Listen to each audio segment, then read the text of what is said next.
പറയാതെ തന്നെ ബാക്കി കഥ അറിഞ്ഞൂല്ലേ? ഒന്നു മാത്രം ബാക്കിയുണ്ട് എനിക്ക് ചോദിക്കാൻ. മാപ്പ്. ദ്രോഹിച്ചിട്ടേ ഉള്ളൂ ഞാൻ ബോബിയെ.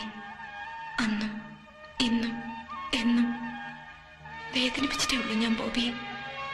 അന്നും ഇന്നും എന്നും. പക്ഷെ എനിക്കറിയാം എന്നെ എപ്പോഴും ഇഷ്ടമല്ലേ. എന്തൊക്കെ സ്വപ്നങ്ങളാണ് നമ്മൾ ഒന്നിച്ച് നെയ്തത്. എന്നിട്ടും ഒരു നിമിഷത്തിന്റെ ആവേശത്തിൽ ഞാൻ ബോബിയെ വിട്ടിട്ട് പോയി. ഒന്ന് യാത്ര ചോദിക്കാന്ന് മര്യാദ പോലും കാണിക്കാതെ. പക്ഷെ ഇപ്പോഴെനിക്കതിൽ സങ്കടമില്ല.